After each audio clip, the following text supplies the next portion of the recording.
కిరణికి విచిత్రమైన వేషాలన్నా, అలాంటి వేషాలు వేసుకుని ఫ్రెండ్స్ని భయపెట్టడమన్నా భలే సరదా.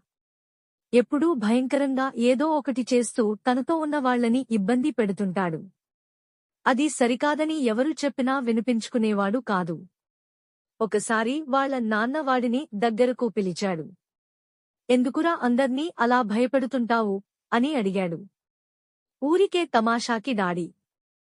అతన్ని వింతగా చూశారు వాళ్ల నాన్న. తర్వాత చెప్పారిలా, చూడురా, మనం ఏం చేసినా ఎదుటి వాళ్లకి అది తీపి జ్ఞాపకంగా గుర్తుండాలి.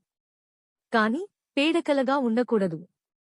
ఇదంతా జస్ట్ ఫన్ కోసం డాడీ, వదిలేయండి అంటూ విసుక్కున్నాడు కిరణ్. ఒకరోజు కిరణ్ వాళ్ల అమ్మా నాన్న ఫంక్షన్కి ఊరెళ్లారు. త్వరగానే వస్తామనుకున్నారు. కాని వర్షం కారణంగా రాలేకపోయారు. రాత్రయ్యింది. కిరణ్ ఒక్కడే ఇంట్లో ఉన్నాడు. నిద్రపట్టక టీవీ చూస్తూ ఉన్నాడు. సడన్ గా ఏదో శబ్దం వినిపించింది. Terrific day. కిరణ్ కి భయం వేసింది. టీవీ ఆపేసి చెవులు రిక్కించాడు. ఎవరో వస్తున్నట్లు అడుగుల చప్పుడు వినిపించింది. కొంపదీసి దొంగే ఉంటాడా? గుండె దడదడలాడింది.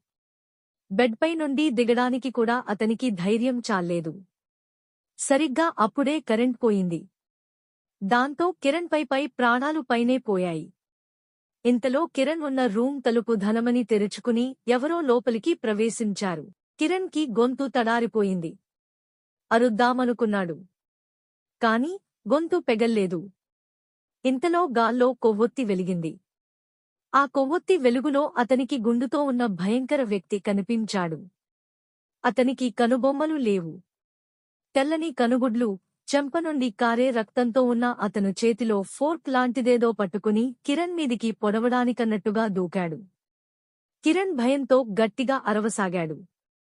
ఇంతలో ఆ వ్యక్తి, happy birthday to you my dear son అని రాగయుక్తంగా పాడాడు. కిరణ్ ఆశ్చర్యంగా, అనుమానంగా అతన్ని చూశాడు. ఆ వ్యక్తి నవ్వుతూ తన ముఖానికి ఉన్న మాస్క్ తీసేశాడు. అతను వాళ్ల నాన్నే. ఎదుటివాళ్లకి మనం చేసేది తీపి జ్ఞాపకంగా గుర్తుండాలి కాని పీడకలగా ఉండకూడదని తండ్రి చెప్పిన మాటలు అప్పుడు అతనికి అర్థమయ్యాయి.